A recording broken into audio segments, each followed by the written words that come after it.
Right. I call this meeting of Sylvania City Council for June 1st, 2020 to order. Would the clerk please call the roll?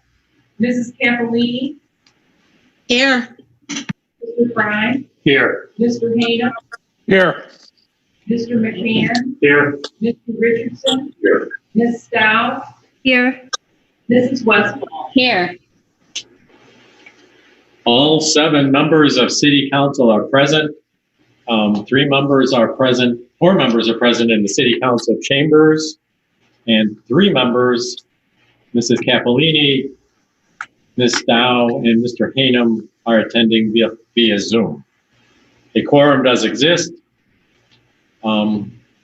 We have staff members in the audience, Mr. Aller, Mr. Sanford, Chief Snore, and Clerk of Council Sharon Booker is also in the room tonight. And Leslie is hiding. No, she isn't. She's just behind the chair over there. She is here as well. There are no guests in the council chamber tonight.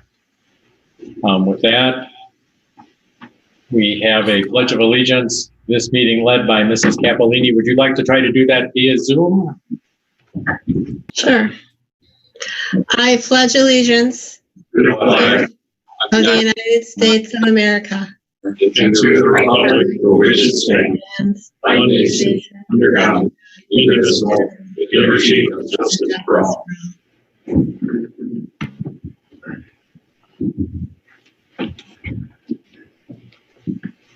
Additions to the agenda. I have no items tonight. Mrs. Westfall. Nothing. Thank you, Mr. Mayor. Members of City Council. Mr. Mayor, Ms. Dow, excuse me. I'd like to add an update on a meeting held with the Executive Committee of Heritage Sylvania regarding the potential door expansion into the historical village. All right.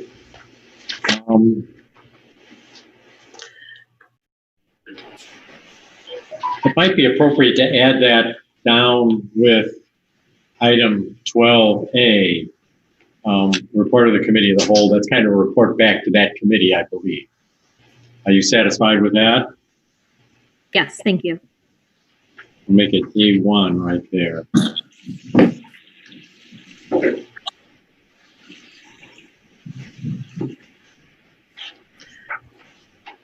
I'd like to make an addition. I'm not sure if this is a question or an addition, but maybe it's a question about council chambers under the COVID-19 update. All right. When we get there, you'll want me to add something on the agenda? Is that for something?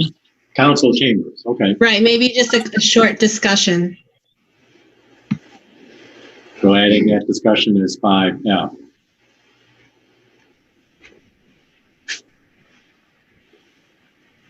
Other members of City Council?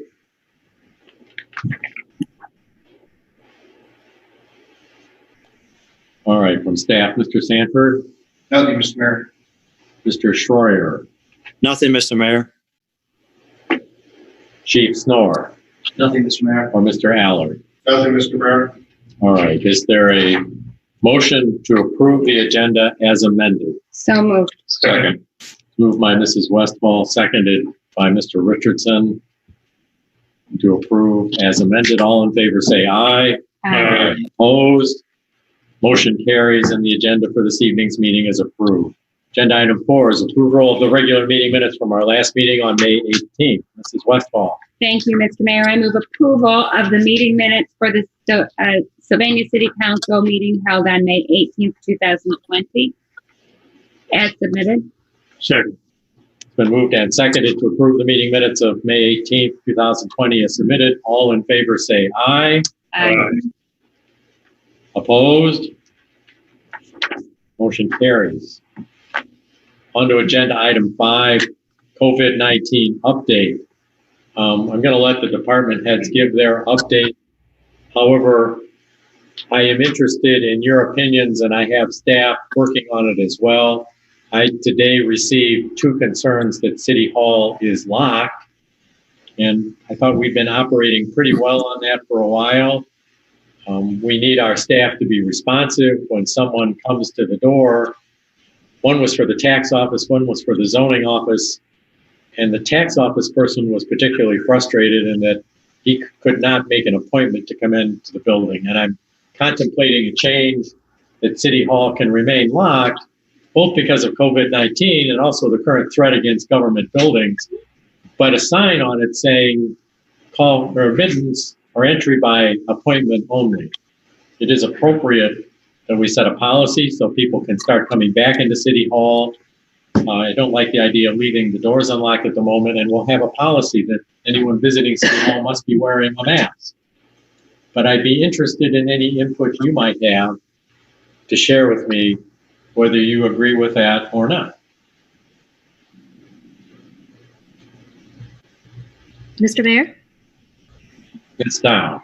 It seems like a sound policy to continue leaving City Hall as a per appointment access setup. There's still a lot of potential for spread of COVID, and if there's proper signage, it seems like that's a reasonable ask to make. And that will be a change on the signage on the front and the back doors, that admittance by appointment only, and it could be, and we still have the phone numbers there. They could call up the tax office and maybe they can make an immediate appointment, but maybe not. We do have a supply of disposable face masks, which we can hand out if the person doesn't have an appropriate face mask. But banks and other lobbies are opening. I think it's appropriate for us to open as well.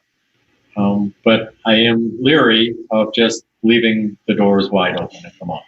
Mr. Mayor, Mr. Westfall. do you have a sense of what other communities are doing? Are they keeping their city halls closed at this time? I cannot talk about other cities, but I can talk about Sylvania Township. I discussed it with Oliver Turner this morning. Their lobby is open, but the design of their building is different. You walk in the front door of the Township Hall, there's a welcome desk behind the window, and all three doors, one going south into the Township meeting room, one going west into their offices, and one going north towards their zoning, are all locked. You cannot get any farther than the lobby. So they have a secure lobby, which we do not. And we don't pay for a receptionist to sit there, which they need to do. So we're a little bit different. I can inquire of the other city mayors in the area and see what they're doing. But Curious if you had any perspective on that. I don't. But judging from businesses, I think it's time for us to open up. I have a question. If somebody wanted to talk to the tax department, could they set up a Zoom appointment with somebody in the tax department? Does everyone in the administration building have the capacity to Zoom with somebody for an appointment? If they don't, we can certainly do it. Chuck is nodding and saying, yes, we can do that. One-on-one Zooms are much easier than this meeting. Mm-hmm. We will also go outside to meet with somebody, or now the change is that we will allow them to come into the building with a face mask on. If you haven't been in City Hall, there have been 2 plexiglass barriers erected, one on the tax office counter, one on the utility office counter. Those make our employees behind those counters feel much better.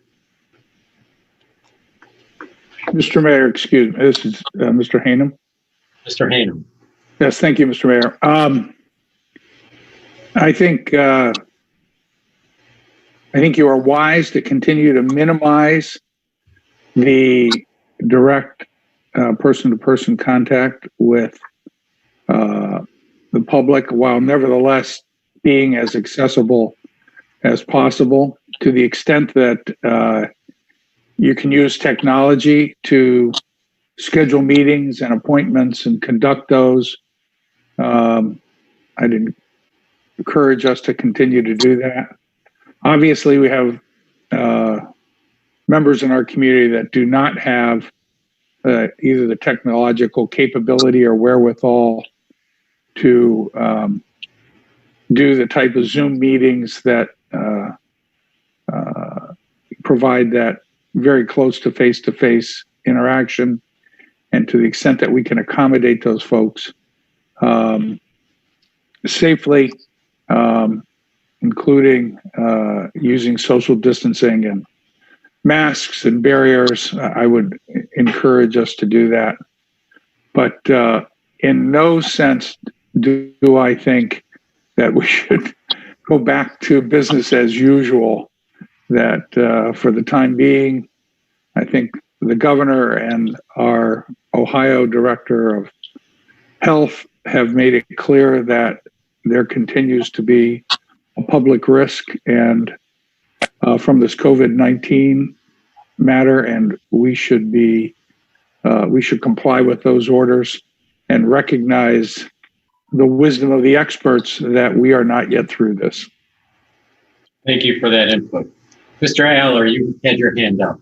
Yes. You really need to come out so the rest of the council can see you.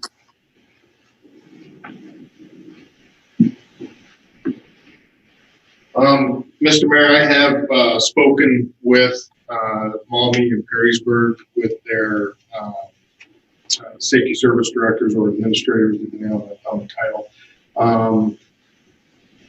And I apologize, I don't know which community is which, but one community has indicated that they plan on being closed at least through mid-June, be the earliest that they would open up. And the other community has indicated July 1st, no sooner than July 1st. So those two communities I have spoken to and got that directly from the administration. So. All right, thank you. We will be open for business and welcome people with appointments. We just won't have the door wide open. All right, thank you for your input. Before we move on to the reports, starting with Chief Snorer, I would like to let all of council know and hear my commendation of the chief's planning work over the weekend.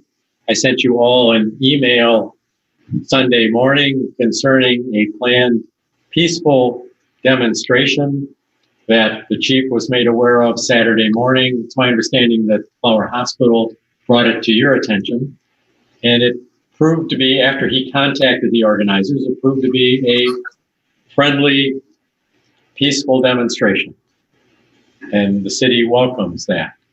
However, the chief appropriately contacted me and the director of public safety to ask permission on a couple of things. First, not to allow our forces to leave town to go help somebody else work with them, and also to assemble some contingency plans if that became necessary.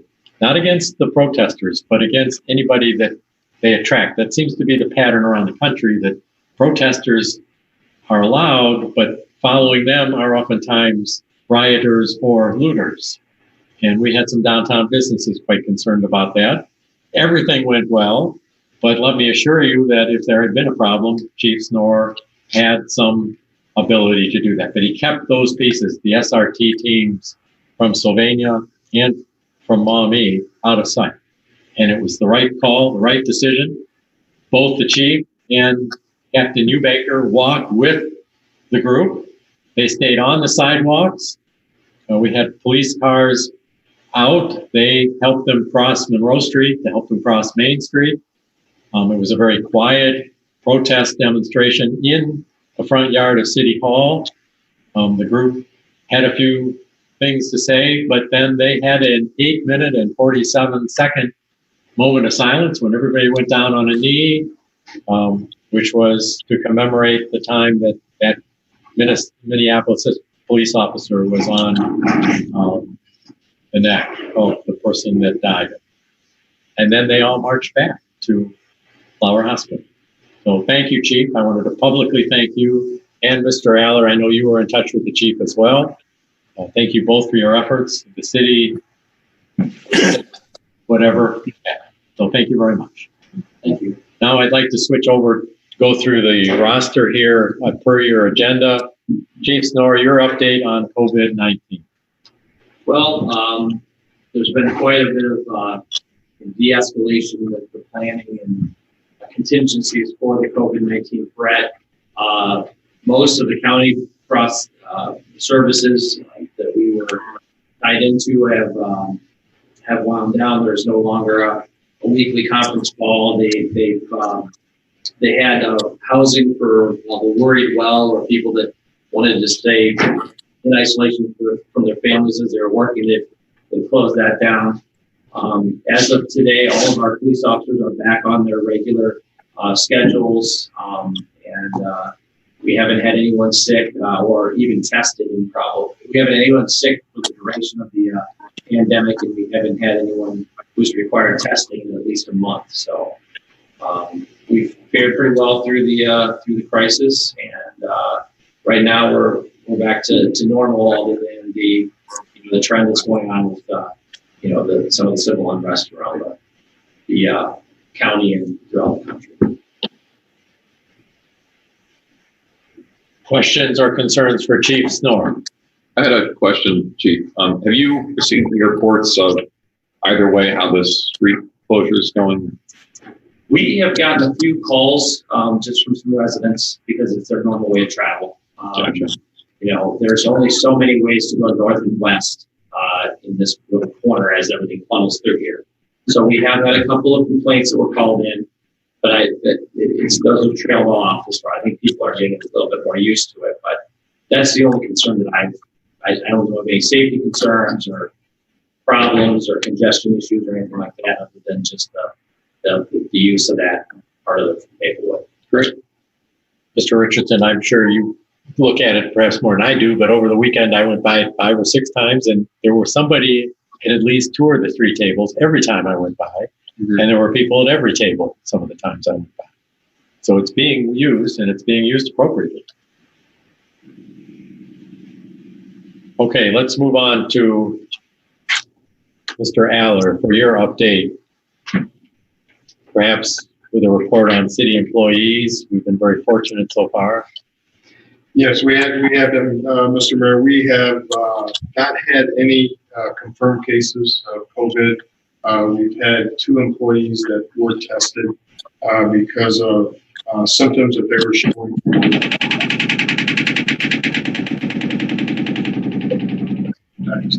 So nobody that we know of has had the virus. So we've been lucky there. I put in front of you just some progression. I call it you go through things like this, and then at some point it's time for history lesson.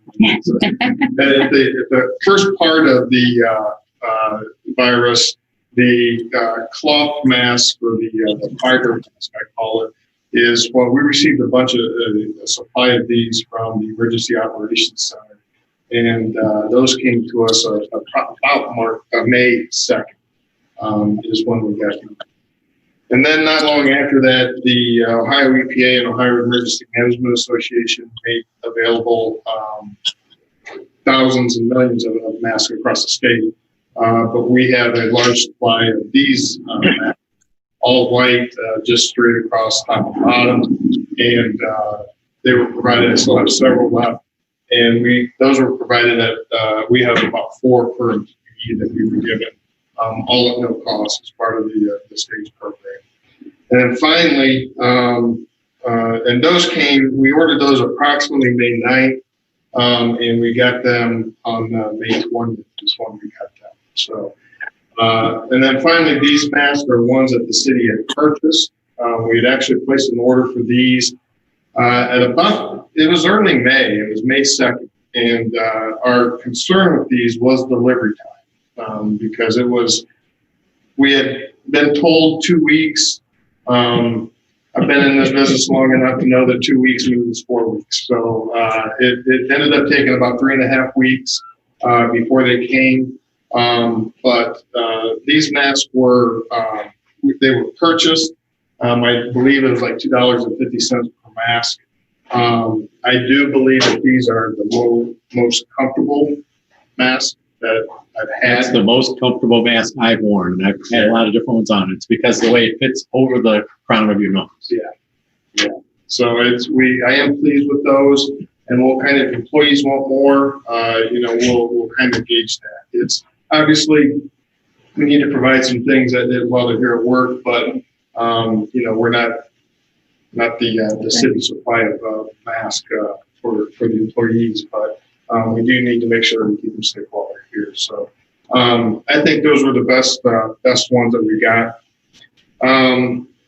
Just a couple items that have been affected from a service standpoint. We had canceled / postponed shred day and unlimited pickup. Unlimited pickup has been rescheduled for the week of July 27th. That is a definite, will not change. We have two tentative dates right now for shred day. And that I don't want to announce those dates yet because I don't want people to get confused. But that date is dependent on the Marathon Classic. We don't want to conflict with that, and so one of the dates that we have is in that time frame. So we're just waiting for a formal announcement on the Marathon Classic, and then we'll be ready to release that date to the public. So, but we have both of those rescheduled. Ready to go, and we'll be able to provide those services. So. Any questions for Mr. Aller? Thank you, Kevin. All right, Mr. Schroyer is attending via Zoom, and I've asked him, as usual, to give us a financial update. He has the income tax report through May figures now, so Mr. Schroyer, your report. Thank you, Mr. Mayor. Fund balances, our general fund operation fund balance is still at 5.2 million. Remember, we started the year at 4.8 million. Our capital improvement fund balance is 10 million currently through the month of May. We started the year at 10.8 million. Income tax payroll withholding. Actually, we have some good news. For the year, it's up $70,000 over the same period last year. The first 3 months of this current year were really good. In April, we were down $160,000.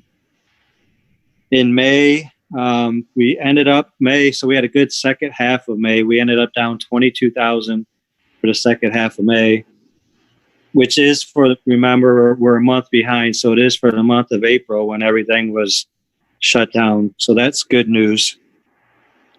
As far as total income tax receipts, including the payroll tax, we're still down close to $1 million from last year. And of course, most of that is attributable to the tax date changing from April to July. So we should see that come back once we get through the month of July. And if there are any, that's the update. If there is any questions. I will ask a question. There has been federal action on reimbursements to municipalities, and those discussions continue. There are FAQs that are being issued by different organizations, how to interpret the law.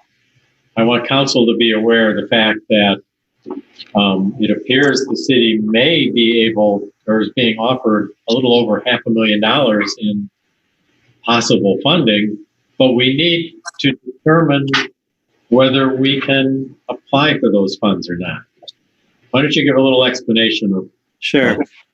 And the funds we're talking about are police payroll. It would include fire also, but we don't have fire. So we're talking about police payroll. I have had the discussions with our labor attorney. He is interpreting the regulations, the act, the same way I am, that there's a 3-step process to qualify. You have to expend it has to be police forces. It has to happen in a certain time period, which I believe is March 1st through the end of the year. And the third catch-all is where we're running into problems, is that you have to have not budgeted for those wages. And currently, all of our police payroll was budgeted in the original budget. I think that's the catch-all that a lot of communities are trying to get themselves around. But currently, our labor attorney is saying we would not qualify for those funds for the payroll. But we'll continue to look into it and watch what other communities are doing. All right, thank you. There's a follow-up question. Mr. Fry. There's a follow-up question to Toby. Yep. Does that cover just COVID-related expenses, or if we have unanticipated overtime between now and the end of the year, could that potentially qualify? It has to be 100% related to COVID-19. Okay.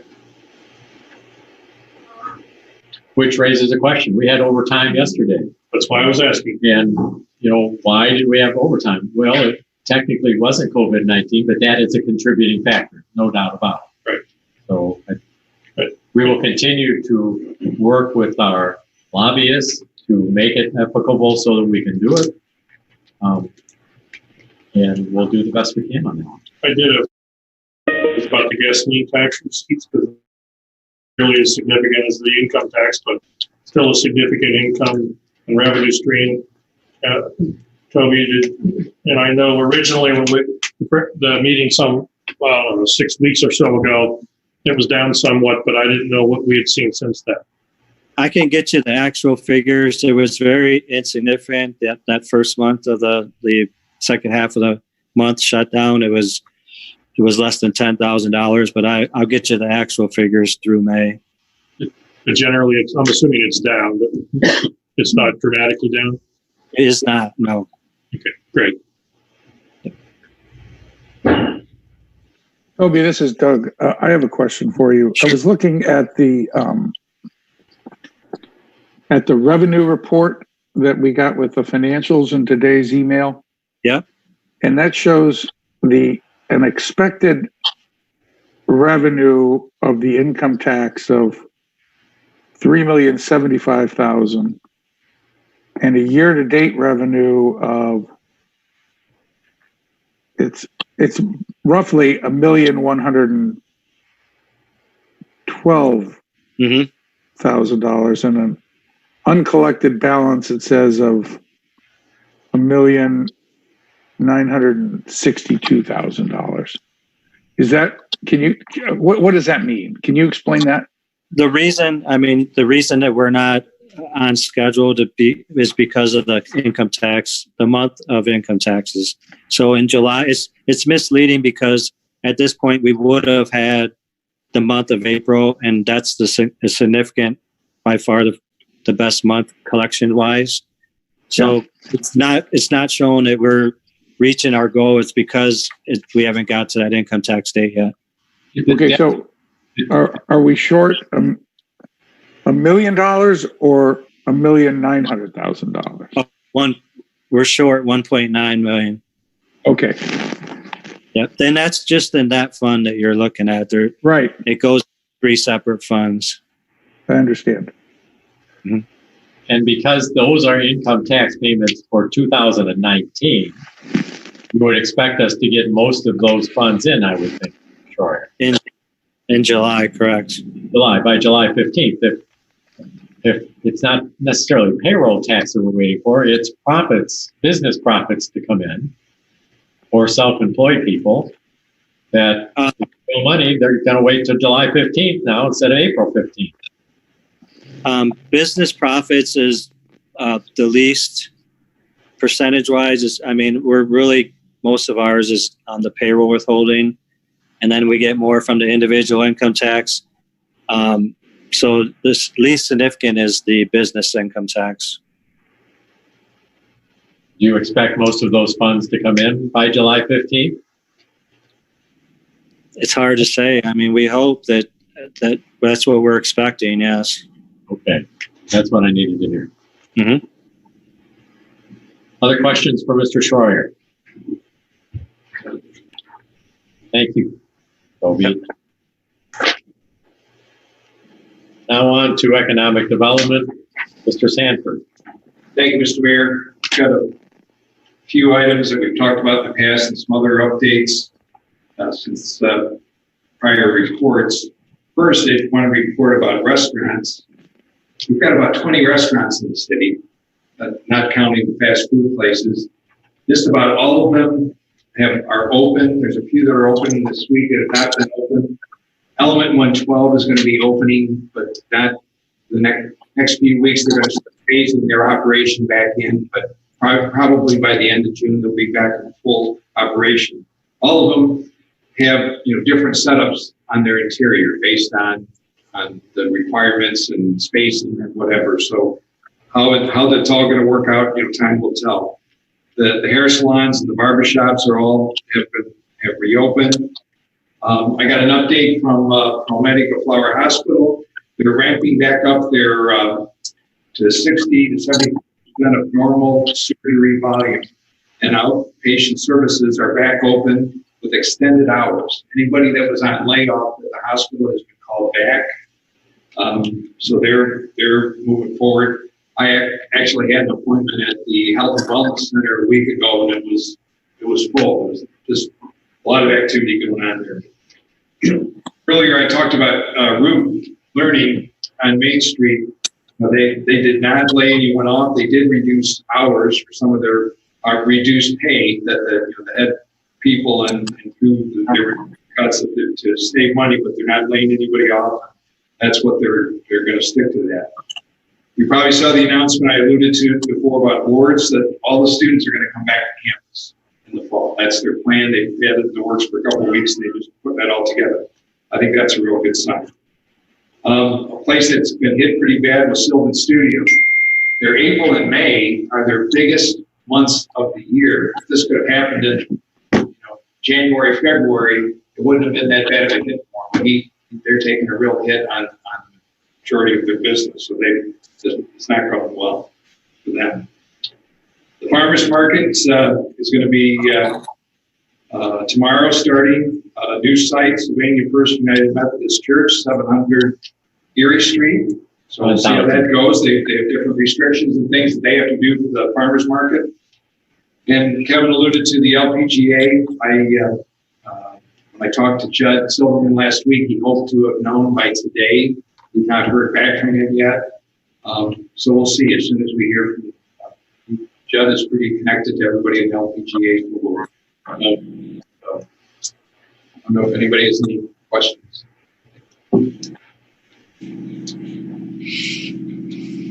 Okay. Thank you, Mr. Sanford. All right, we have added agenda item 5F, discussion about council chambers. Mrs. Capolini. Yes, I mean, right now, our situation seems to be working fairly well. And I can see that everybody is spaced every other chair. I'm just wondering if we all came back, how that would work, if we need to make some kind of adjustment so we can all come back and sit safely. I mean, and then there's, like right now, it doesn't seem like there's anyone in the audience, but we might actually have something interesting to talk about, and we might get some people in the audience. I feel like we should be prepared in whatever, I mean, whether it's extending, even just with temporary tables or the council desks. I'm not really sure, taking some of the chairs out of the audience. I'm not sure what the solution is, but I feel like this COVID thing is going to go on for a long time, and we all need to come back safely somehow. Have you guys thought about it, or is this There are space for 5 people up here at the council table to adequately keep 6 feet. And I think it would be possible for 2 people to sit down in the committee table in front. There's also the staff table over to the north side. Probably 2 people could sit there. Mrs. Booker is sitting out on the north wall, taking her minutes tonight. And Mr. Sanford and Mr. Aller are sitting in the house. I really think there is room for all of City Council to return when you're comfortable.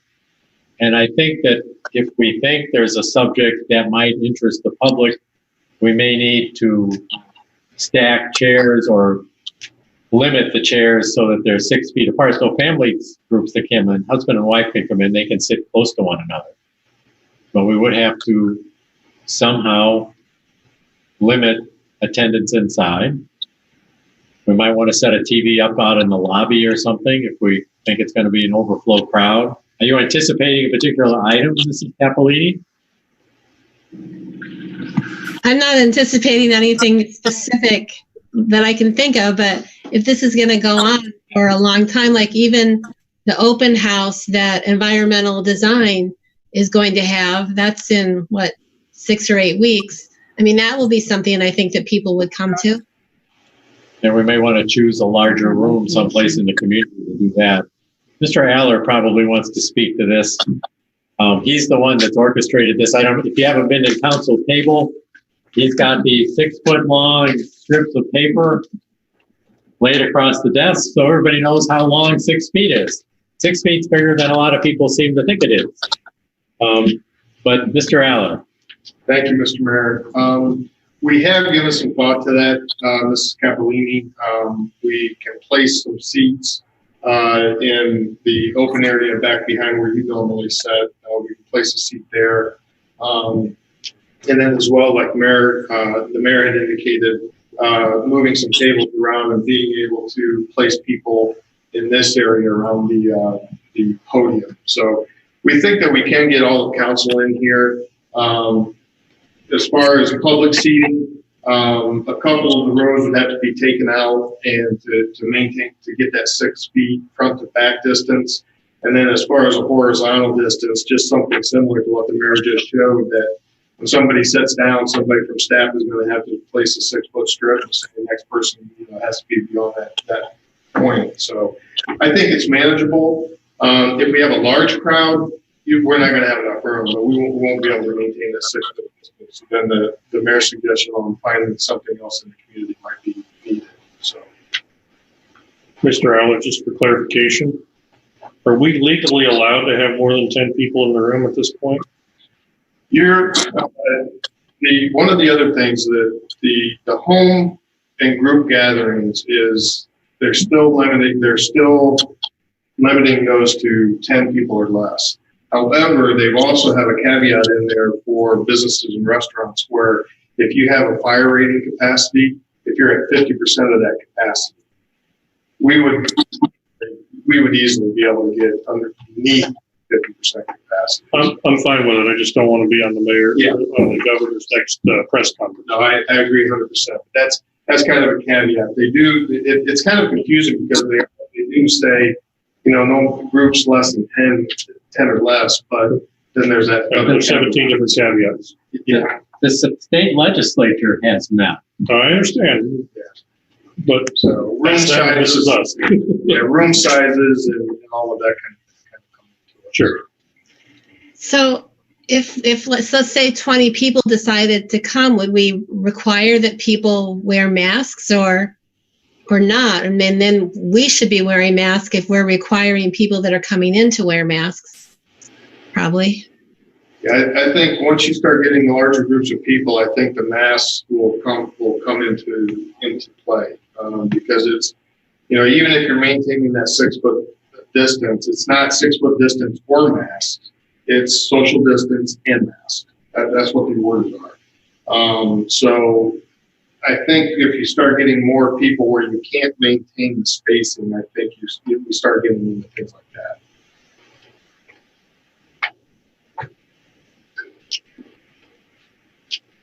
The one thing that I would say is that when we are having meetings, if we could request that somebody contact Ms. Bucher or somebody and let us know who's coming in and who's going to be doing through Zoom. Because if I know that we've got to have 6 people coming in, that I have to make sure that we have things set up.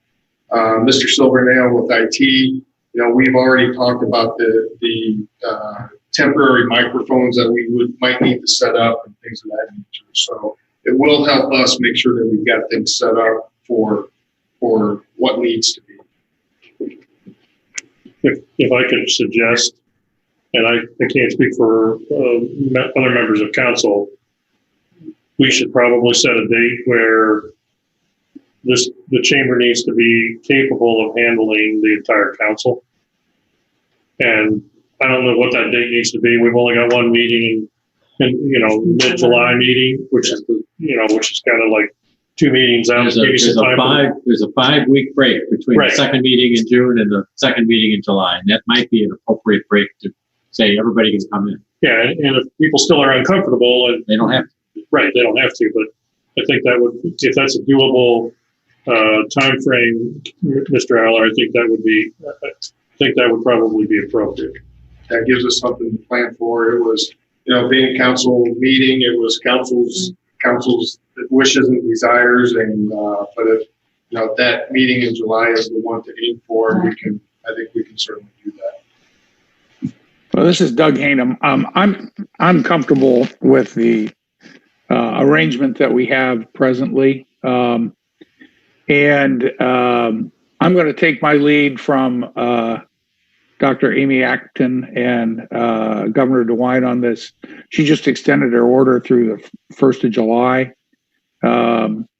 and if she extends that order to the into August, I'm not going to be. I don't feel compelled, or wouldn't feel compelled to change anything before that.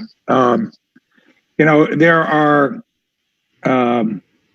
I've participated in meetings of well over 100 people, and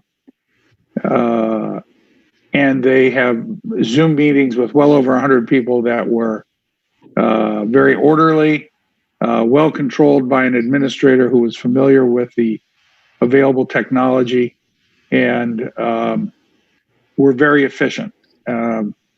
So I think there is, I understand the interest to all get together, but I also believe that we have lots of options other than moving to a gymnasium for a meeting. So I would encourage us to continue to be slow to abandon this, at least this technology that we're using now. It is working pretty well, since Mr. Silvernail did activate the smart board on the south wall of the council chamber, so we can all see you on that smart board. It helps. Mrs. Westfall. Mr. Mayor and Mr. Fry, I do think the intent was simply to make it available, but still leave the option to council members to join as they see fit and feel comfortable. Absolutely. So I do support the concept of just being prepared, so that people can begin to see what it looks like and can begin to feel comfortable when they feel comfortable, or when Dr. Acton indicates that it's time to return to normal, whatever that means. Right. We will continue to offer the Zoom format until further notice. No problem. All right, if we're ready, I'd like to move on to agenda item 6. Mrs. Capolini, are we done with your added item, I think? Yes, thank you for your answer. I think we have some, that was a good discussion. Thank you for adding it. Thank you. Well, let's move on to agenda item 6, which is proposed ordinance 31/2020. This would amend section 125.02 of the Division of Police. Chief Snorer, I'd like you to give a description of the change and why you are asking for this change. Thank you, Mr. Mayor. When I took over the job as police chief, one of the initiatives that I wanted to, one of my goals in the first year was to update our hiring practice. When I took the test to be a Sylvania police officer over 26 years ago, there were well over, I believe there were 130 some odd people on that civil service list for patrolmen. And our last civil service test yielded about 15 people on the test. So it's a dramatic decrease over the years. There have been different trends in hiring. Probably about 15 years ago, there was a trend, and it was an economic issue, to try to only provide the test for individuals who already had their state certification or their licensure, if you will. And that does make the system or the process a little bit more efficient. It speeds the process, but in turn, it does limit the number of people and perhaps even limit the opportunity for some people to take the test. if they haven't been through the academy. And there's a trend nationally and certainly in the state of Ohio to try to open up that process to try to get, one, the numbers up, and two, to promote diversity in hiring police officers. A lot of people don't really think about the career until they're recruited or they have some type of calling to do the job. And that happens to people at different stages of their life. They may have not have completed a 2-year college course in the academy, which is over 600 hours now.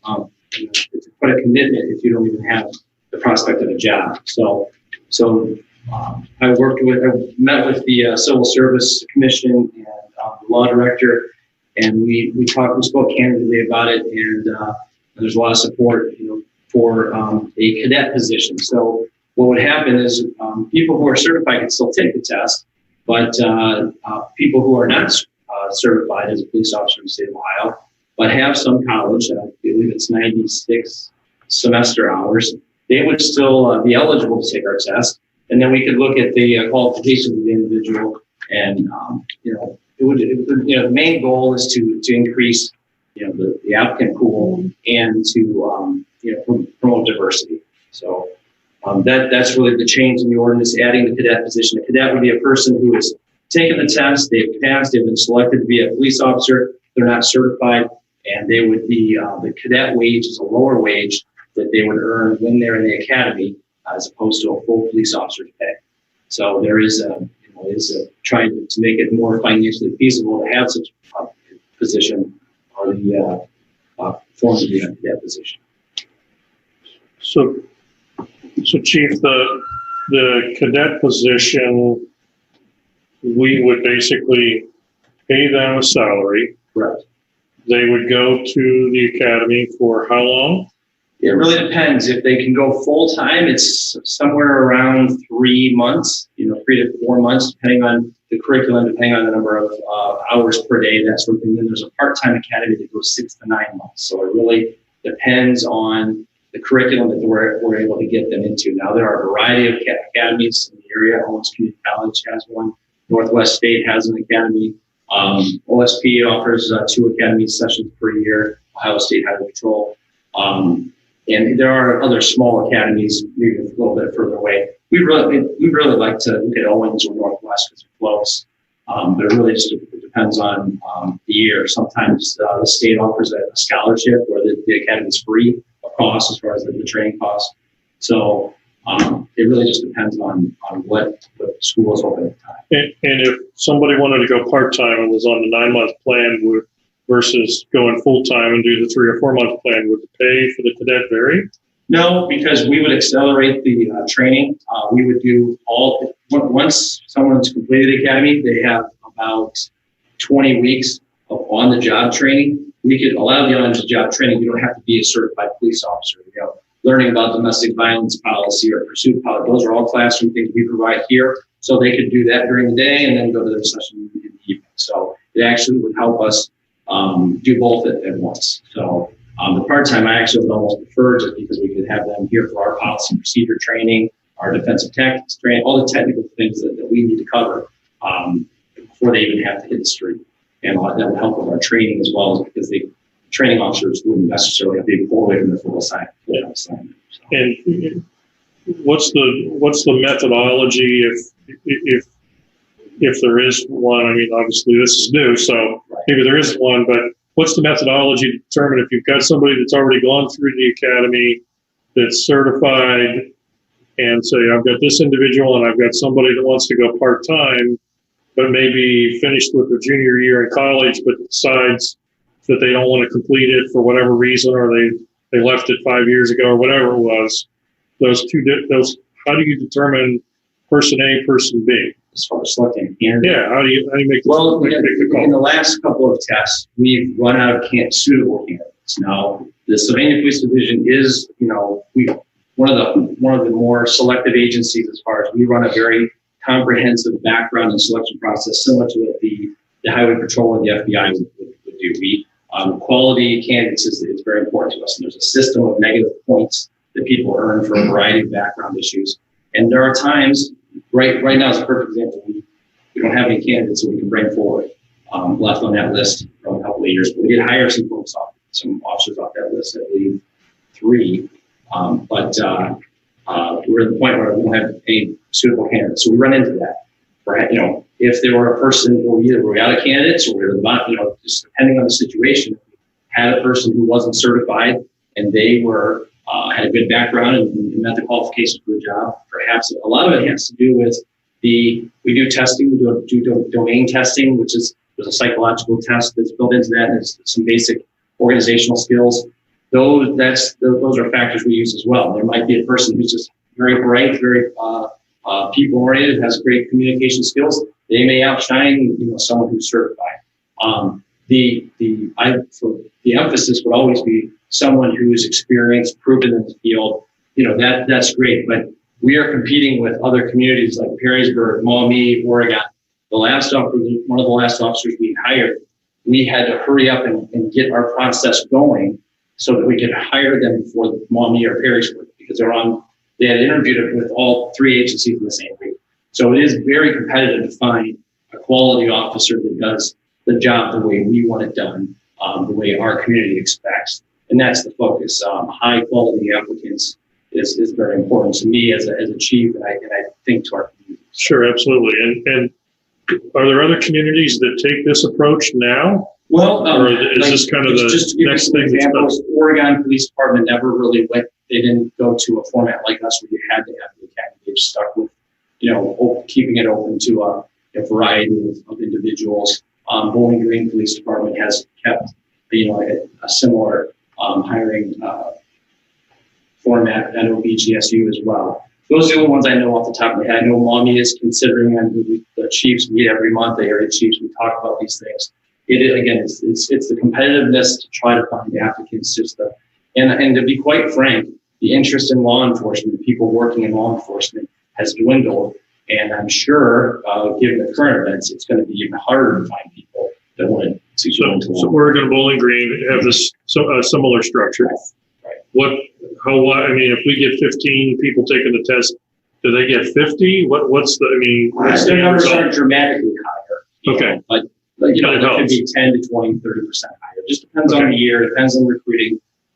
We have put a lot more emphasis on recruiting, going out and talking to kids in universities, going to the job fairs, actually going on campus, giving presentations in the criminal justice programs.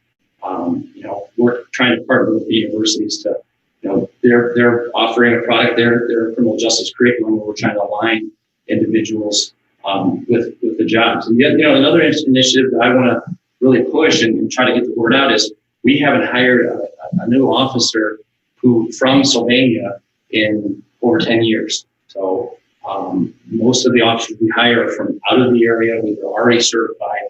We're trying to get more interest in either students graduating from Lourdes or from Northview or Southview as they reach the age of 21, and having the cadet option might be the right fit for somebody. Perhaps they didn't think about it when they were 19, but now they're 21 or 22, and they've got some college, but it's not, they haven't taken the police academy. Right. So it's about creating more opportunity and more for the individuals and more opportunity for the city to recruit high quality officers. Sure. Thank you. Mr. Friday Marquand, he mentioned the city of Oregon and the city of Bowling Green. He's obviously talked to the chiefs, and I've talked to the administration there. And while both of them have the ability to, Oregon, they think it's been 10 to 15 years since they've actually hired one without the APOTA certification. And when I talked to Bowling Green, they couldn't remember the last time. So even though you have the ability, it doesn't mean you have to. Right, sure. It just means you have the ability. Right. Okay. Thank you. In my experience, it seems like BGSU was the agency that was hiring a lot of the, more so to hire, more apt to hire officers who aren't through the academy. Then again, they're seeing some of the best and brightest coming through there. They're working as student workers. We're getting a really good look at. And universities aren't as popular for a certified officer. They sometimes don't pay as much, and there might not be as much activity. So typically, Sylvania is one of the most sought out places to work into this county, along with Oregon and Maumee. They're kind of some of the more desirable communities to work in. Okay, thank you. Mr. Mayor, if I could just make Mrs. Westfall. Chief Schnorr, it certainly is concerning to hear that you can't find candidates. So I am grateful for your leadership in launching this effort and looking at this cadet option. Just so I understand, the cadet option would be they'd have some lesser responsibilities until they've completed the academy, and then they would be certified and be a Correct. full-fledged police officer. Correct. During that cadet time, they would basically be earning their state license through the Okay. academy.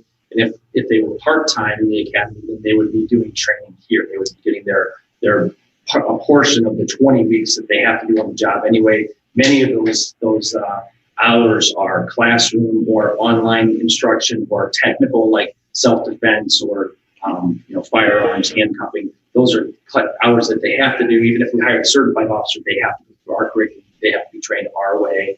And we have to make sure that they understand the proper way to make an arrest, customer service, all the things that are important to us. Right. So it's very doable either way. I would probably prefer the part-time option for the academy, so we could do, knock out a lot of the training that we do here. But the intent again is just to try to increase the opportunity for the city and for individuals. Thank you. Another thing I would like to point out to council, it's not in this code that you had before you, but another part of our code has basically a reimbursement stipulation where we're putting this individual through the academy. And I believe it's if they leave within 24. 1 year. Just 1 year. Okay. If they were to leave, well, they have 1 year to complete the academy. Oh, if But they leave within if they leave within 2 years, then they would have to reimburse the city for those costs. Now, what happens if they quit midstream? Let's say they go part-time, we're starting to pay them. They're 3 months into a 9-month program and say, I'm going to the Bahamas. They would have to reimburse. They still have to reimburse. Yes. Okay. So we have built some safety nets and try to do I figured you had. I just figured also be curious what the answer. Just as a side note, it's probably a minor thing in the language here, but it is kind of a step in the right direction for us. I'm struggling to find it here. Yes. Let's see, 1, 2, 3, 4, 5, 6, 7. About 7 rows down there, it reads 26 police officers, and for many, many years, maybe even since the formation of the city, officers in Sylvania were called patrolmen. And that issue was brought up to us. We're all used to it. It even said in our policy and procedure, patrolman in the city of Sylvania was considered a unisex term or a term representing male or female. And our consultant is helping us with our policy and procedure brought that up as an issue that they thought they were really surprised we were still using that term. And we did poll our officers, and it was about 50-50. There's a lot of tradition, even with some of the female staff, that's been the title. But we thought it was best to take this opportunity to update that language and call all of our officers and not patrolmen. So just a slight note, that is a change in this legislation. There's no further questions for the chief. We do have legislation in front of us, ordinance 31/2020. Mrs. Westfall. Thank you, Mr. Mayor. I'd like to introduce ordinance number 31-2020. All members of council having received copies in advance, I'll read by title only. Amending section 125.02, Division of Police, amending section 139.03E3, definition and adoption of the compensation plan for the codified ordinances of Sylvania, 1979, as amended, waiving the second and third readings and declaring an emergency. Second. It's moved and seconded that ordinance number 31/2020 be read by title only and the second and third readings be waived. All in favor of that indicate by saying aye. Aye. Opposed? Motion carries. Final passage. Thank you, Mr. Mayor. I move final passage of ordinance number 31-2020. Second. It is moved and seconded for final passage of ordinance 31/2020 as an emergency measure. All in favor say aye. Aye. Opposed? Motion carries and ordinance 31/2020 is approved. Moving on to agenda item 7. Mr. Aller has included in your council packets a report about the design build services for the bioretention and stream restoration in Haroon Park. along the river trail. Mr. Aller. Thank you, Mr. Mayor. This project will basically change out in the parking lot behind the roof building is I'll call it circular area, mostly grass and trees in there. What we'll do is take the middle portion of that area out, make that a rain garden. Basically, rain garden is the more common term for bioretention cell. And we'll collect the runoff from the parking area back there. It'll run through the bioretention cell, receive some treatment, remove some of the sediment that is coming off of that parking lot, and then ultimately at some point then discharge into the nearby 10 Mile Creek. As part of the project, there will also be some rock riffles placed into the stream. Those are to increase the habitat ability within the stream, especially along the banks, and then also some minor stream restoration for a stretch of the stream. So I've had conversations with the building owner who's been in touch with Root Company on the work that's being done, and we're in agreement to move forward with this project. The consultant, we went through a series, initially requested qualifications, reduced that list down to 3 firms, two firms, and then finally made a selection from those 2 firms who had included their costs to complete the project and what their project concepts would be. We are recommending that we go with Civil Environmental Consultants right here in Toledo, Ohio, who is partnered with HEPACO from Charlotte, North Carolina, and their total project costs are at $229,200. This is a project where we're getting 90% of the funding from Ohio EPA. So of that $229,000, the city is only responsible for about almost $23,000 of that, for $22,920. So I would recommend. We haven't done any work with Civil Environmental Consultants, but I am familiar with the firm. I've been on several TMCOG committees with some of their employees. And it's a good reputable firm. They've completed several projects of this nature, and I would recommend moving forward. Mr. Aller, I took the opportunity last week during one of the big rainstorms to look at the small retention pond, and perhaps it's a rain garden at the parking lot at the west end of Maroon Park, the St. Joseph parking lot. Mm-hmm. The water building up in there pretty quick. But it does seem to be holding up. I was concerned that mulch or all the vegetation would wash away. That seems to, after a couple of years, seems to be in pretty good shape. Is it a similar installation that you're proposing? Yeah, it'll be a similar installation. The first 2 years of these bioretention cells, they look a little ragged. But once the plants have been able to get established and firmed up, and we get mulch moved where it needs to be, then they hold up much better. But the first couple of years, they do look a little ragged. I don't hide that fact. But once we get through that stage, then they really something better and provide a huge benefit to the sediment from that parking lot. I also walked the original section of the river trail today. And took a look at the Somo construction going on, and was very impressed with the water quality coming across in 10 Mile Creek today. It's quite clear. There were fish in the creek, and you say that we're going to put more environmental stuff into the creek to even improve it better. Yes. The rock riffles are basically V-shaped veins that direct the water, increase the velocity of the water in the middle stream and decrease it on the bank. That enables the habitat to be able to get some of the food and nutrients in that are typically in the soils and that kind of stuff on the banks, and is intended to improve the habitat that you see in the creek. The creek was beautiful today. There are some natural retention ponds in the floodplain that are holding water right now. They're beginning to smell a little bit.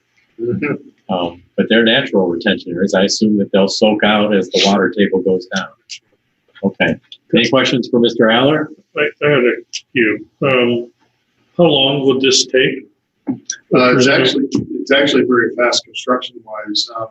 We're looking, I think the construction schedule was like less than 3 months. About 2.5 months. The timing, because we have Ohio EPA money, a lot of it is getting the plans prepared, getting them approved, modifying, because we are, kind of coming into the area of root, and the building owner, we want to make sure that we're going to work with them to make sure that they're happy with what we're putting there too. So. That was my second question. Yeah. And the last question I have is something near and dear to my heart, which is by putting these modifications into the creek itself, since I'm further up the creek, any impact on flooding? No. That's what I figured you were going to say, and I was hoping you would. No impact. Thank you. Water got pretty high a couple of weeks ago. It did. That's as high as I've seen it in about 2 years. If I didn't ask that question and something happened, my neighbors would shoot me. So these were the V-shaped veins were very low, and they'll set even below the existing water surface. Right. Okay. Thank you. There have been concerns that the township and the county cleaning out 10 Mile Creek to the west of town would increase flooding, and that I haven't seen that yet. It seems to be okay. Yeah. But that was quite a big project out there, lowering that down and having it run better. And it created more floodplain area at the same time. Yep. All right. Other questions for Mr. Aller? This particular project goes across 3 different committees. It could be buildings and grounds because it's a city parking lot. It could go with parks and forestry because it's for the river trail, but I think it's actually a utility issue. It's a drainage issue. Mr. McCann. Thank you, Mr. Mayor. I'd like to introduce ordinance number 34-2020. All members of council having received copies in advance, I'll read by title only. Authorizing the mayor and director of finance to accept the proposal of civil and environmental consultancy for the design build services for the Baroon Park River Trail bioretention and stream restoration project, appropriating funds therein in an amount not to exceed $229,200 and declaring an emergency. Waiting the second and third reading and declaring an emergency. Second. It's moved and seconded that ordinance number 34-2020 be read by title only and the second and third readings be waived. All in favor of that indicate by saying aye. Aye. Aye. Opposed? Motion carries. Final passage. I move final passage of ordinance number 34-2020 as an emergency measure. Second. Moved and seconded for final passage of ordinance 34-2020 as an emergency measure. All in favor say aye. Aye. Opposed? Motion carries and ordinance 34-2020 is approved. Moving on to agenda item A. This is the Maplewood Avenue reconstruction project. Mr. Aller has a report to you. This is for geotechnical and environmental engineering services. First off, Mr. Aller, this project scheduled for 2021 or 2022? 2021. So it does not affect the current road closure. It'll be a future road closure. It will be a future road. Okay. Yes. All right, Mr. Aller. Thank you, Mr. Mayor. At our last meeting, council approved the engineering services contract with CT Consultants. And obviously, as part of their work, they are interested in what actually lies below the surface. And so this work is with TTL Associates out of Toledo, Ohio. They do much of our geotechnical work on our projects. And they will do core samples down to determine what the soil is below the concrete subbase on Maplewood Avenue. And then we also have them, had them provide a proposal for environmental engineering should it be needed. Some of our existing staff has been with the city long enough and remembers when there was some work done in that area. Maplewood Marketplace used to be an auto shop, and they remember some poor soils in that area. There was also an oil tank discovered out under Maplewood Avenue when the city purchased the property. Yeah, that was mentioned actually. So we have them on board. Should we get into anything like that, that way we can plan appropriately and not be surprised during construction if something pops up on us. So we would recommend approval, entering into a contract with TTL Associates in the amount of $5,140 for geotechnical work and $8,400 for environmental engineering work. And I would remind council that this is an OPWC project, and so we ultimately will be reimbursed approximately 49% for this work once that comes through. So. Thank you. Questions for Mr. Aller? Now we have ordinance number 35, 2020. Mr. Fry. Thank you, Mr. Mayor. I'd like to introduce ordinance number 35, 2020. All members of council having previously received copies, I will read by title only. Accepting the proposal of TTL Associates Incorporated to provide geotechnical and environmental engineering services for the Maplewood Avenue reconstruction project, appropriating funds therefore in the amount of $13,540, waiving the second and third readings, and declaring an emergency. Second. Been moved and seconded that ordinance number 35, 2020 be read by title only and the second and third readings be waived. All in favor of that indicate by saying aye. Aye. Opposed? Motion carries. Final passage. Thank you, Mr. Mayor. I move final passage of ordinance number 35, 2020 as an emergency made. Second. Been moved and seconded for final passage of ordinance 35, 2020 as an emergency measure. All in favor say aye. Aye. Opposed? Motion carries and ordinance 35, 2020 is approved. Moving on to agenda item 9. You have in your council packets ordinance 36, 2020, and this has to be with determination to proceed with the improvements. It's an extension of a sanitary sewer line on Acres Road. Mr. Aller, you should give us an update on this. I believe this is a short extension, a requested extension for 2 properties. Yes, this was requested by both property owners. The project is being assessed. Each property owner is paying just over $7,600, I believe. And because of that assessment, this ordinance is a required part of the process. Typically, we don't need to do these because we don't have the assessments in place, but the legal vehicles need to make sure that we get everything moving. So we would just ask for approval. Our crews are getting ready. This work will be done in June. Within the next couple of weeks, they'll be starting on it. It'll take less than a week probably. So we just ask for approval. All right. Questions for Mr. Aller concerning this sanitary sewer extension? Hearing none, we have ordinance 36, 2020. Mr. McCann. Thank you, Mr. Mayor. I'd like to introduce ordinance number 36, 2020. All members of council having received copies in advance, I'll read by title only. Determining to proceed with the improvement of the city of Sylvania, Lucas County, Ohio municipal street of Acres Road between Sugar Hill Court and Greenhaven Road by installing 8-inch sanitary sewer lines and other related appurtenances and declaring an emergency, waiting the second and third reading. Second. Been moved and seconded that ordinance number 36, 2020 be read by title only and the second and third readings be waived. All in favor of that indicate by saying aye. Aye. Opposed? Motion carries. Final passage. I move final passage of ordinance number 36-2020 as an emergency measure. Second.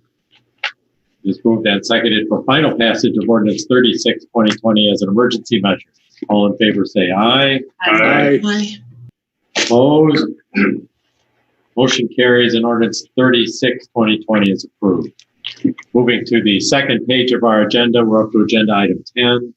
This is ordinance 37, 2020. It has to do with extending or delaying our fireworks contract with Sam Belli.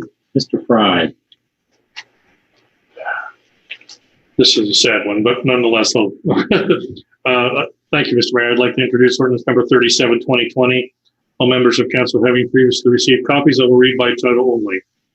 Authorizing an agreement with Zambelli Fireworks Manufacturing Company for the Independence Day celebrations on July 3rd, 2021, July 3rd, 2022, and July 3rd, 2023 at Centennial Terrace in Quarry.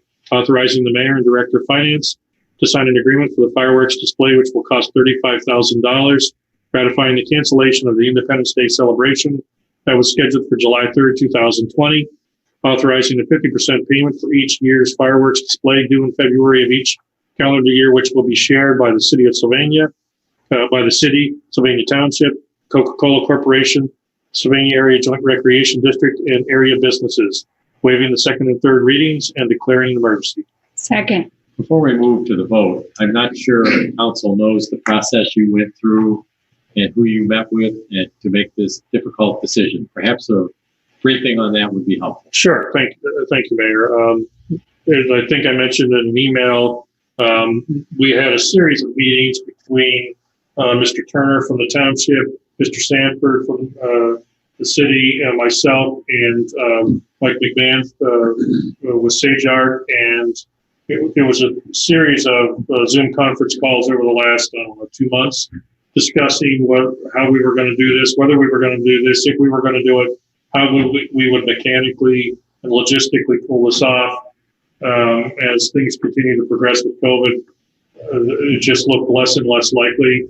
Clearly, Centennial Terrace wasn't doable because of social distancing requirements associated with restrooms.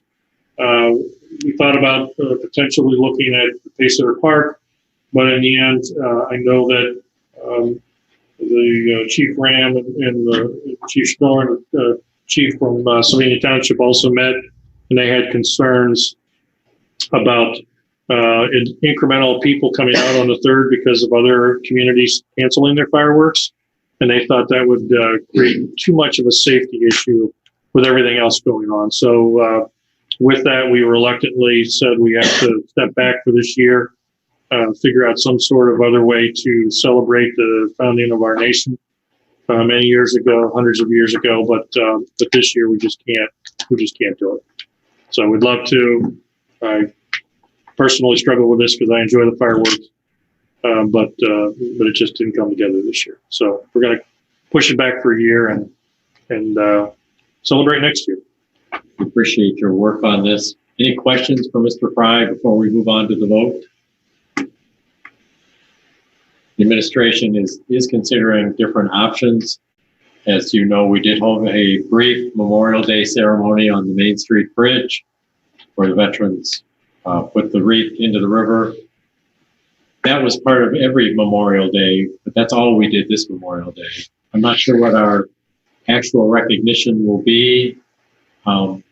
But we are accepting ideas and we're working with other organizations to try and come up with the proper approach. And I welcome your suggestions. With that, it's already been moved and seconded that ordinance number 37, 2020 be read by title only and the second and third readings be waived. All in favor of that indicate by saying aye. Aye. Opposed? Motion carries. Final passage. Thank you, Mr. Mayor. I move final passage of ordinance number 37, 2020 as an emergency measure. Second. Moved and seconded for final passage of ordinance 37, 2020 as an emergency measure. All in favor say aye. Aye. Opposed? Motion carries and ordinance 37, 2020 is approved. Thank you for your efforts, Mr. Fry. We do appreciate it.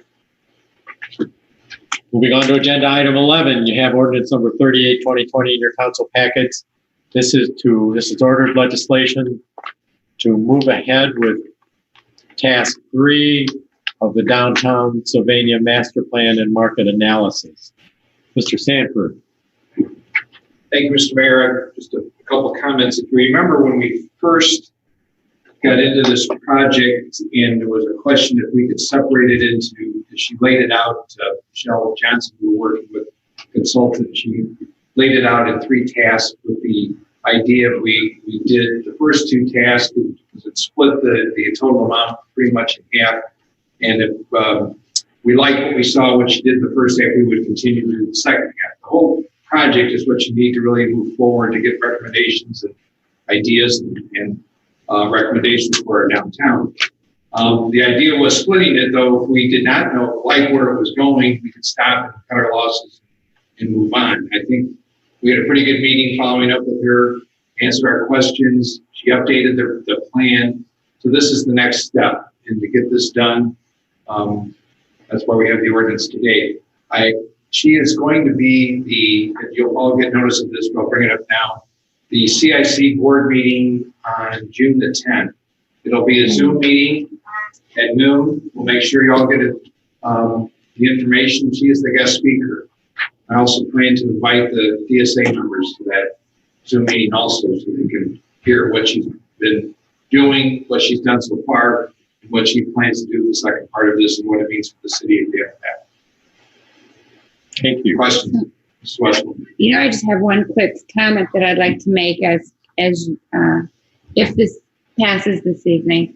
One of the things that task 2 included was the real estate developer interviews, which in our conversation with her, she indicated that there had been a revision to this and she hadn't actually moved that properly to task 3. And I would just like to make sure that that is a part of her task 3 responsibilities and that she completes those interviews as she's outlined in the proposal.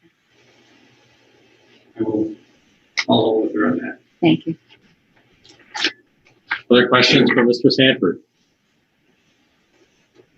Hearing none, we do have. Mr. Mayor, this is Doug Hanum. I don't really have any questions. I think I shared with council my comments on the downtown plan back on April 20th. And I will admit I'm not very enthusiastic about going forward with this. I think the market analysis that she's provided or that the report provides is helpful and beneficial. We've done these before, these sorts of recommendations.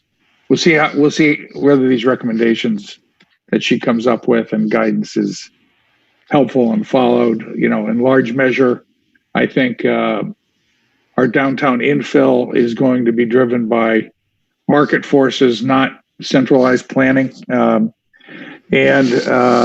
not to mention, there are some things in her original report that I think are that I would not support, including building a parking garage or expanding our parking. I know we've paid for parking studies in the not too distant past, which concluded that we had plenty of parking. And not to beat a dead horse, but I think you all know that I think transportation, the way we get around is very much on the verge of dramatic change that will eliminate the need for the kind of parking that we have in downtown now. So I'll be particularly skeptical of recommendations about expanded parking in our downtown. But I know from discussions with many of you that you're eager to hear her ideas. And so I'm certainly not going to stand in the way of that tonight. I appreciate your comments, Mr. Hanum. We've been around long enough to see studies come and go, but they do elicit thought. They do bring some ideas. We don't necessarily follow them. Certainly none of them to the letter, but they are helpful for people to voice ideas and perhaps find the appropriate way forward. So thank you for that support, but also for the comments. Other members of council. All right, to authorize this, we do have ordinance number 38, 2020. Mrs. Westfall. Thank you, Mr. Mayor. I'd like to introduce ordinance number 38-2020. All members of council having received copies in advance. I will read by title only. Authorizing the mayor and director of finance to accept the proposal of Environmental Design Group to perform task 3 of the Sylvania Downtown Master Plan and Market Analysis, appropriating funds therefore in an amount not to exceed $23,875, waiving the second and third readings and declaring an emergency. Second.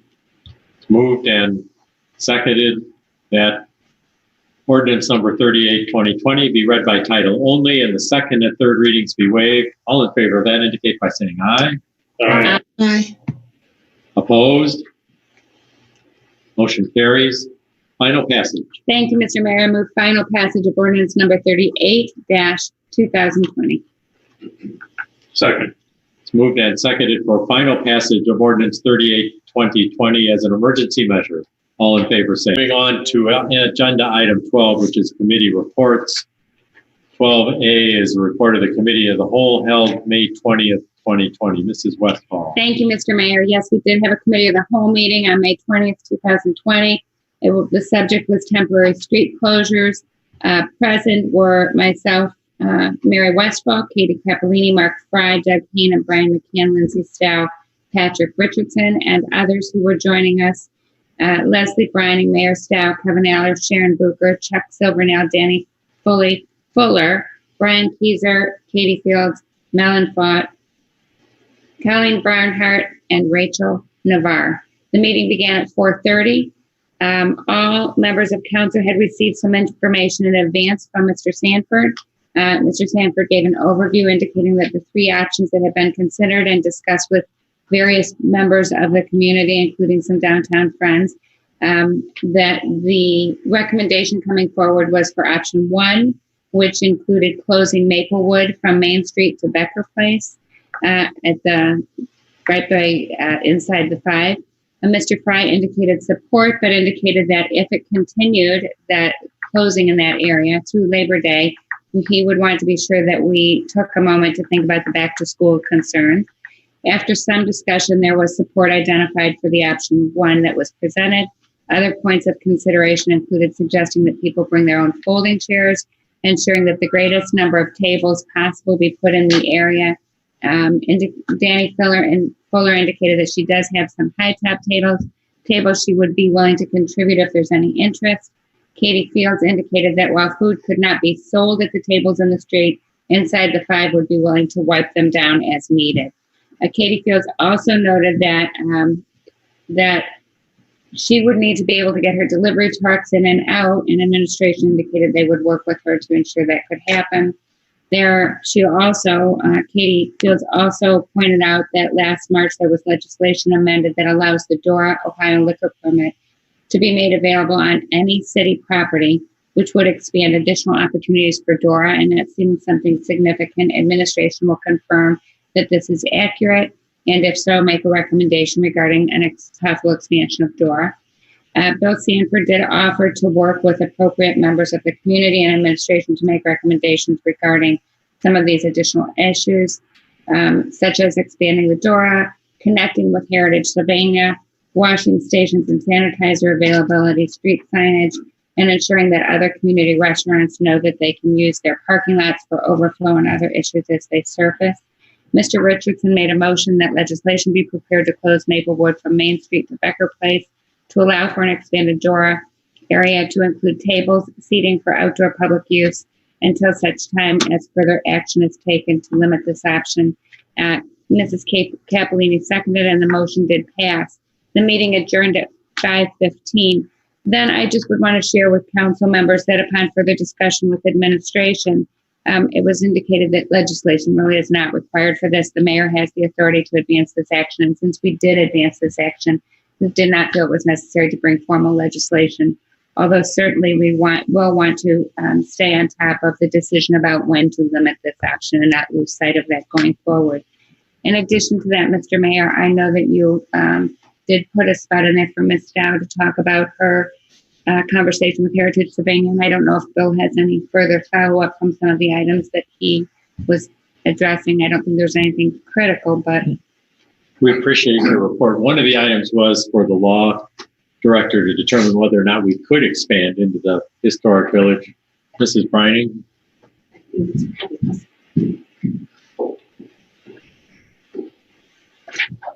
Thank you, Mayor. As Doug indicated at the meeting, I had an opportunity to look at the statute that governs the DORA, and we can amend it to include any city-owned property. The process for doing that is the same as when we established it. We have to have a public hearing, do a notification, and a publication. That just wanted to let you know that that's the same process we have to follow. All right. So it would take a couple of months. Then the question becomes what Ms. Dow can report to us on. Is the historic village interested in that? Hi, thank you. So this afternoon, the Executive Committee of Heritage Sylvania met to discuss the potential DORA expansion into the historical village. The meeting included Andy Erbsgorn, Tom Blank, Sandy Hessman, and myself. At that meeting, we discussed how Heritage Sylvania had already been discussing the potential ideas to become a stronger part of downtown Sylvania's experience by getting involved during the art walks or planned additional events. But due to current health safety concerns, the timelines for those opportunities are unknown. But all of the attendees at the meeting expressed excitement and support for the Village Green, we called it, to be included in DORA, given that a few concerns are considered and addressed. And I'll talk about those in just a moment. The Executive Committee also recommended potentially considering including the Sister City Garden in the DORA expansion. It's a beautifully maintained space with many flowers, a pergola, and a gazebo. And in the meantime, since it might take some time for a change to be made in effect with DORA, Heritage Sylvania wants everyone to know that they welcome the public to enjoy the Village Green for additional outdoor public eating and recreation space. And there's already a couple of picnic tables there, and they're open to more tables, seats, or bring your own chairs as available. As I mentioned a moment ago, there's 4 concerns that were brought up at the meeting. And we've come up with some potential solutions, but perhaps those would be more appropriately discussed in a committee, or I would be happy to share them now. I'm seeking guidance on what would be appropriate to share right now. I think it would be good to hear briefly what their concerns are, maybe, and that they are solvable. I know I have a concern, and it's not a concern this year because they're having no summer day camps there this year, but I'd be concerned about having the DORA during the daytime when there's a student group out on the Village Green. So that might be one of the 4 you have. Why don't you move ahead with your 4? Well, yes, that is one of the 4. Accessibility, as you mentioned, there currently isn't any student programming, but the committee is optimistic that educational programming will be back in the spring, and we are setting ourselves up to be able to do that. So the village is also occasionally rented out for private events, and that helps provide some necessary funding to help reduce our ask from the city. So our question, and this might be a legal question, is whether or not the Village Green could be closed from the public at select times, either by having some sort of sign or something to have at the entrance to prevent from daytime overlapping use between either school children and someone drinking there, or perhaps during a private event. So we don't have the answer for that, but we're hoping that there might be some, we might be able to get some guidance on whether or not that is a possibility to close that off. Another one of the concerns is security. Given there was a previous vandalism incidents there, and alcohol can potentially fuel other incidences, the executive committee expressed a desire for increased security. The thought is that police are already likely to be passing by the Maplewood pedestrian zone a little more frequently, that perhaps they could just swing by the village on those same rounds. And in the future, we might also have to consider limiting access to areas between and behind the buildings. But as of right now, we don't feel that that would be necessary unless if proven necessary. Another issue was the public restroom safety. Cleaning is currently the responsibility of Heritage Sylvania and occurs following each school program, which obviously is not happening right now. If open to the public for regular use, current safety guidelines would require deep cleaning of the restroom daily, which would be a struggle for Heritage Sylvania to maintain without assistance. The thought for the near term is to keep the restrooms closed. Most public restrooms are currently closed anyway due to health concerns, including Olander Park. And then the final concern is trash. DORA cups and trash have already been finding their way to the village. If DORA is expanded into the village, we're wondering if a city trash receptacle, perhaps a DORA cup bin, could be installed near the entrance to the village to help control litter issues. So the 4 issues were security, public restroom safety, trash, equity. Right. Those are valid concerns that perhaps should be answered, at least in part by the administration, perhaps in committee. It is a long time process to do this. What would be the steps to propose legislation to change the district and then schedule a public hearing? That's correct. Yep. We have to draft the legislation, which includes revising the legal description. Then we schedule the public hearing, and send out notices to all of the adjacent property owners. And I know we did have quite a large attendance last year when we were talking about that. So we may want to consider doing that in relocation of council members. But I don't know, now that we've had it for a year, there doesn't seem to be any problems with it. Mr. Mayor, this is, I know when we did this before, we had a subcommittee meet and propose the boundaries of the DORA and bring some options to council. That might be appropriate here again, and maybe, I don't know, would community relations be an appropriate committee for that consideration? Well, another possibility is refer to building and grounds, since it's city property and Ms. Dow's already abreast of the situation. Mrs. Westfall just said that might be a possibility of what as well. That's fine to me. Lindsay, how do you feel about that? That seems appropriate. Okay. The one addition I might add to that is whether or not we want to consider expanding DORA on any non-city property. I'm sorry, no, it has to be city property. So no matter what, however we expand it would be appropriate. Sorry, never mind. There is another issue that Mr. Fry would like to ask right now, which might change the boundaries as well. Mr. Fry. Well, given the fact that my understanding from what Mrs. Brining said, any city property, city-owned property would be eligible. Is that correct? If we're going to go through this process, and I know there's a number of acreage limitation on what we can have in the DORA, correct? We don't have any issue with that. So the question I had was, the city also owns the parking lot out behind this building. And while that may not be something that we want to include in the DORA, legally, could we include a parking lot in the DORA? So, for instance, if we decided to close the parking lot and have some sort of a gathering, that could be part of the DORA at that point. It could. You can also get event permits. Right, I know that. But this would just be an ongoing option so that you don't have to go through that process. Okay. I think Chief Snorer is going to need to be a part of this when the idea of the Village Green, the historic village, came up, and Ms. Dow asked about patrolling that. Right now, a patrol car can just roll down Main Street and see everything. They're going to have to turn off of Main Street and go back to see the Village Green. Same would be true if it's going to be in the parking lot here at the administration building.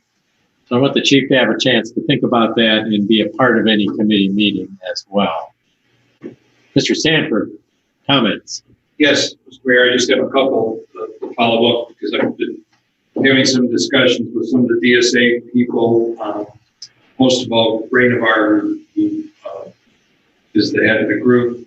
But first, I want to publicly thank Kevin and Public Service, because if you think about it, we had that meeting on Wednesday, and by Friday noon, the road was closed, the picnic tables were moved in, and very positively received.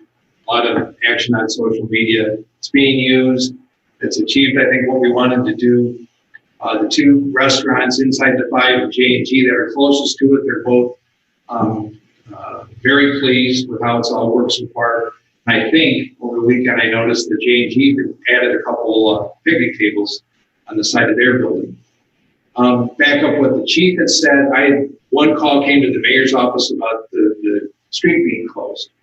And I think it was more, there was not any time to get kind of a notice out to the neighborhood or tell people what was going on. And this guy's comment was more, he was used to festivals and different things, and it was closed on Friday, and Monday they just expected to be open. And after I talked with him, he seemed to be a lot better. So it is an adjustment. The closing date, and Mr. Fry brought this up before, we will have to end before school starts sometime in August, so that bus route would be open down Maplewood. So I think that would be the end time. On Friday, I met with Ray and some of the other members from the DSA, talked about is there a way to add more tables? Should there some signage that we could add to the area so people really know what it's for? There's some confusion, and I think we talked staff-wise, there's probably some things we can do. Talked about the high top tables didn't really work. The idea with the picnic tables, the direction is to treat it like a restaurant where they want people to come in and sit down. They don't want people walking around. So it is really, the more places you have to sit, the better. The delivery has worked fine inside the 5. They do not have a problem, and the delivery people are stopping on either Main Street or across the street on Maplewood, and they bring it across and go in. So some of that's worked out pretty well. Sanitation inside the 5 is cleaning the tables the beginning and the end of the days. That seemed to work out. They talked about need of a porta-john, and again, inside the 5 said they didn't think that was necessary, that we could use the restrooms there at their place. So that was we'll continue to talk and just keep this moving forward, but so far I think it's been positively received. Now, I would just like to echo your words of thanks to Mr. Aller for his quick response and his team's quick response, but also to thank you, Bill, for your efforts, because you certainly stepped up in many ways to make sure this went forward and built the relationships with the community businesses to make sure it went forward. So I think this was a huge win all the way around with the work from administration, the downtown businesses, and city council. A special thanks to Lindsay Stow, who brought the idea forward and allowed us to really begin to think outside of the box. It was really quite a great effort from many. Bill, I had a quick question. I'll echo everything that's said. I enjoyed it myself. It was great. I've had countless friends and neighbors tell me how great it is. I think it's awesome. The question I have is, who is responsible for emptying the garbage cans in there? It's a great question. I think the downtown guys, when they empty the garbage, they've emptied them. I know they were just over there like on Friday, I think, because they looked kind of full. The first weekend inside the 5 kept an eye on them and whatever. So I think they'll continue to do that because we don't have people working or they don't have pickups on. Yeah. So that's something that needs to get talked about. I mean, both on Saturday and Sunday, every bin was overflowing at the top. People were like going inside the 5 to throw things away. So, we knew there'd be probably some road bumps like this, but it's just something that I think we should keep an eye on. I think because the weekend being the peak time, we just got to reach out to the restaurants and see what they can do. And I think the only questions they might have what to do with the garbage and where to put it, we could probably put something together similar like when we have festivals downtown and they pile it up someplace that gets picked up on the run on Monday or whatever. Okay. That's a great problem to have. Oh, yeah. Oh, yeah. Yeah, they are being used. There's just no doubt. All right, Mrs. Westfall, action would you like to take? I think we want to make a referral to the Buildings and Grounds Committee for further review of this and a recommendation back and to work with administration. So that's a motion. How's that? Second. Then moved and seconded to refer the issue of extending the DORA into the historic village to the Building and Grounds Committee. All in favor of that indicate by saying aye. Aye. Aye. Opposed? Motion carries. Mr. Mayor, Like to try to schedule a meeting at this time? Mr. Mayor, this is Mr. Hannon again. I don't want, we just approved the motion. I think I know Mr. Fry asked about the parking lot. I think we ought to just make this, I'm assuming this committee will look at extending the DORA entirely, not just to the historical village. I'm sure that that's the case, yes. Okay, all right. I just wanted to clarify. All right. Sometimes it's easiest to try and schedule your meetings during a council while we're all here and can look at our calendars.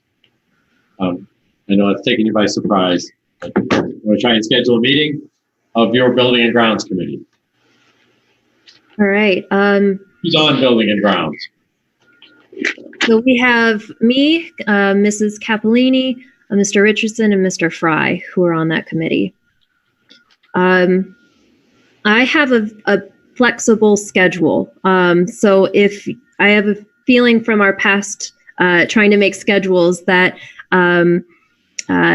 that the other three would have more stringent schedules. Perhaps something early next week, like maybe on Monday or Tuesday. Is that an available time or available day at some point? Either works for me. Tuesday morning would be tough, but if we were talking like afternoon or something, that would be fine. But Monday morning I'm open also. So Monday would be much better for me. Tuesday's pretty much dead for me.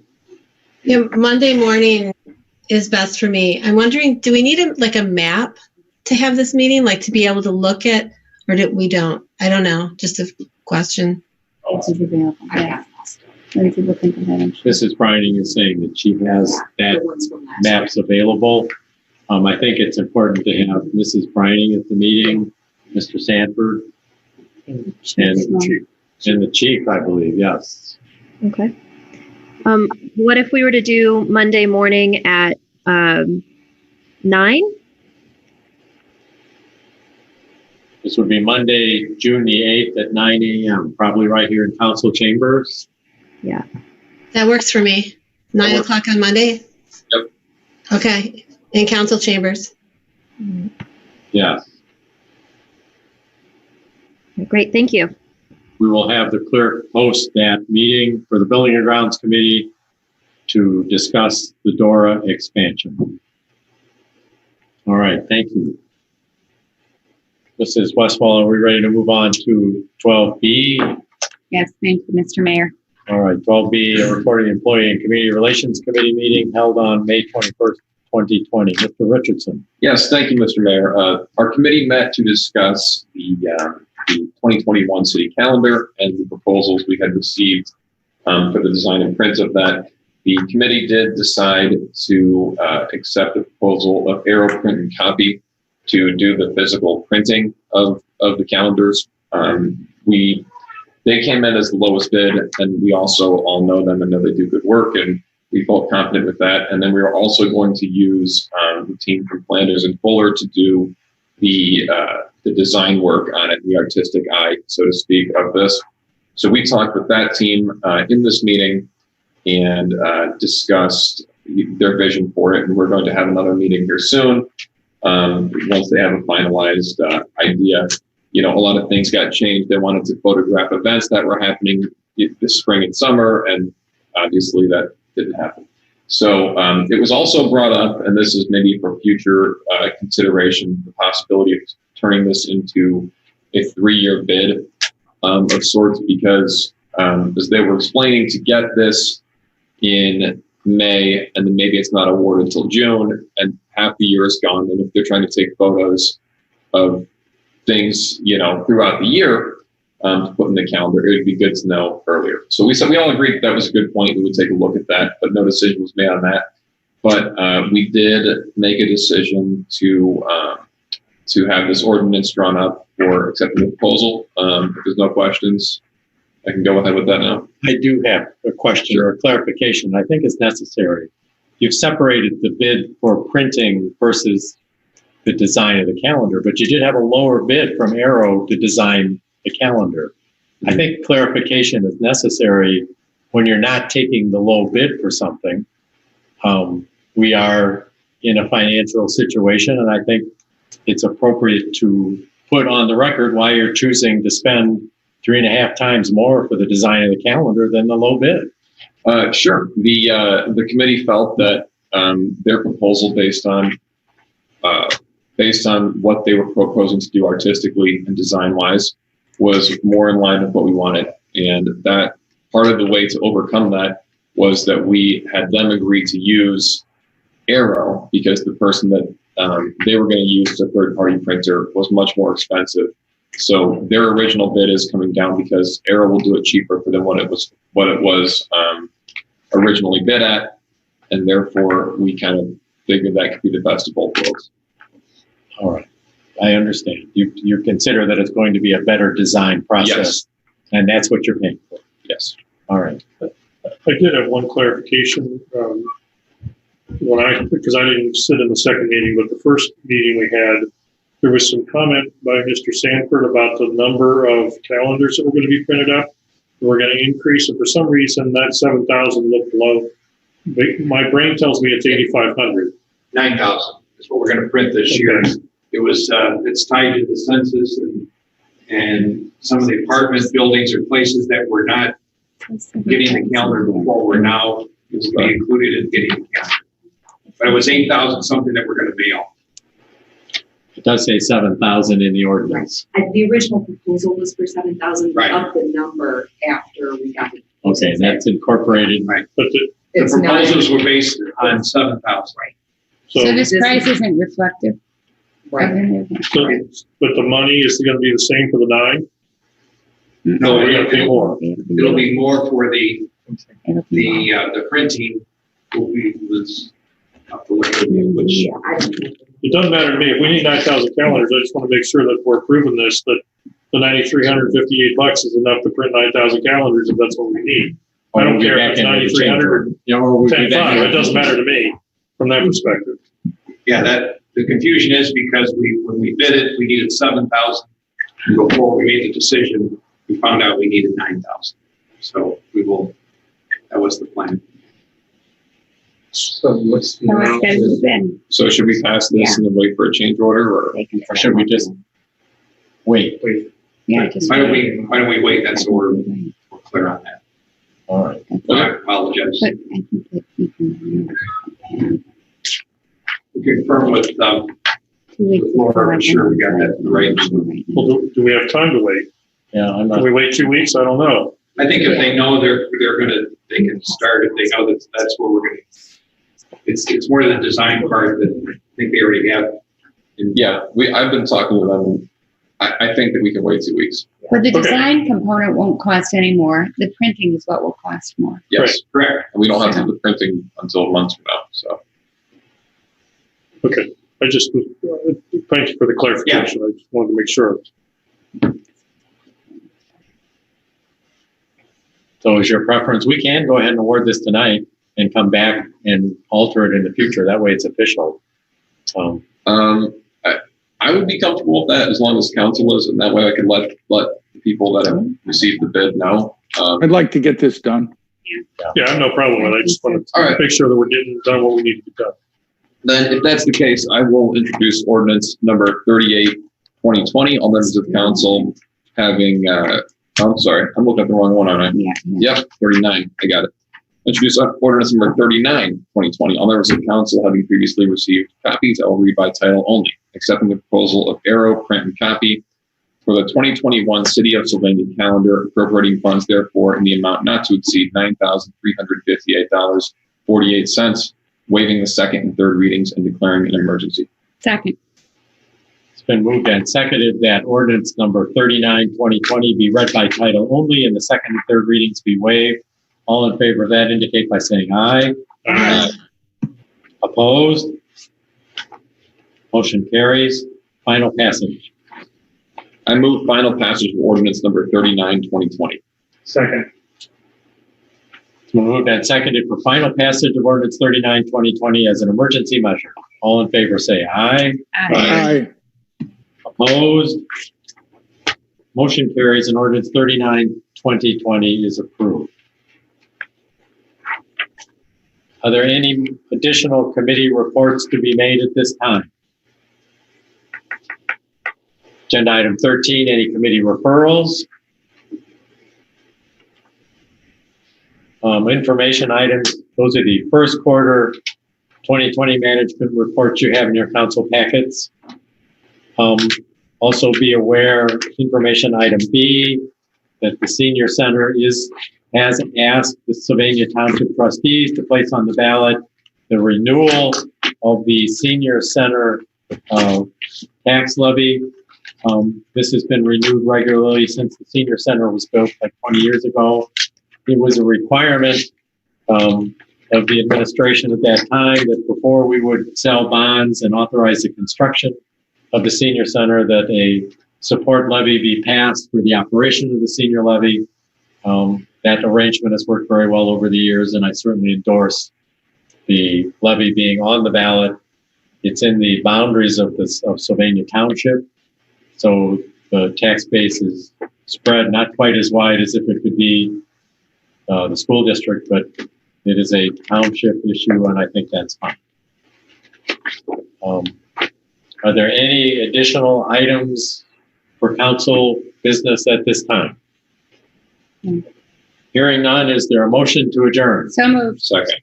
It's been moved and seconded to adjourn. All in favor say aye. Aye. Opposed? Motion carries and this council stands adjourned till its next regularly scheduled meeting 2 weeks from tonight on Monday, June 15th at 7:30 p.m. Thank you all for attending.